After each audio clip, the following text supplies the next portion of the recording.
البتہ ایک گزارش اس سے پہلے کرنا چاہتا ہوں۔ وہ گزارش یہ ہے کہ کچھ عرصے سے ختم بخاری کی تقریبات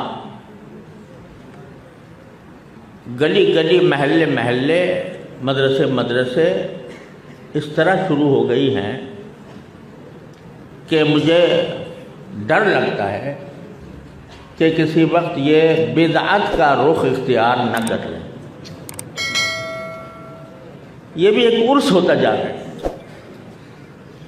اور اس کا مجرم میں ہی ہوں کہ شاید سب سے پہلے میں نے فیصل آباد کے جامع امدادیہ میں حضرت مولانا نذیر احمد صاحب کے کہنے کی بنا پر ختم بخاری کے اجلاس میں شرکت کی تھی اور کئی سال کرتا رہا۔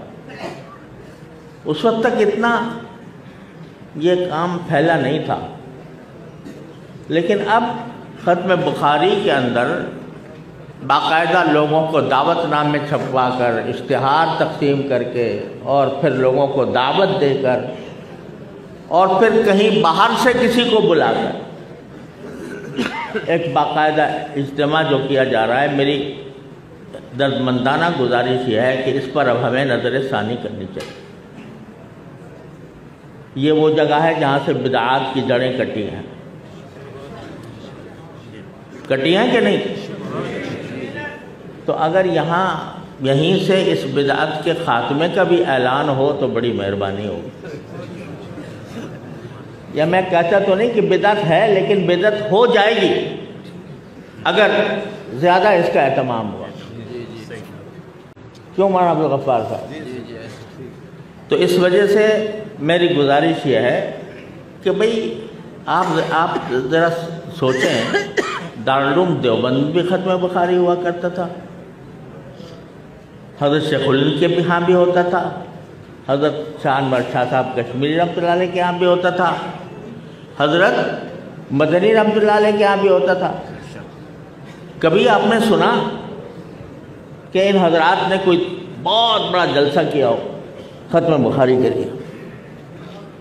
اس لیے کہ بعض چیزیں ابتدا میں خوشنما ہوتی ہیں، لیکن آگے چل کر ان کا جب التزام کیا جاتا ہے اور اگر کوئی مدرسہ نہ کرے تو اس کو اچنبے نگاہ سے دیکھا جاتا ہے کہ اس نے ختم بخاری تو کرایا ہی نہیں۔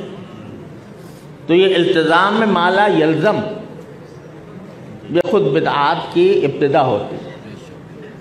تو میری گزارش یہ ہے کہ آئندہ سے میرے سارے اپنے بھائیوں دوستوں سے، مولانا عبدالغفار بیٹھے ہیں، یہ مولانا بیٹھے ہیں، مولانا ظہور علوی صاحب کے صاحبزادے بیٹھے ہیں، تو ان سب سے میری گزارش یہ ہے، اور انشاءاللہ میں اس کو پیغام کو آگے بھی پہنچانے کی کوشش کروں گا کہ اس کو بدعت نہ بننے دیں۔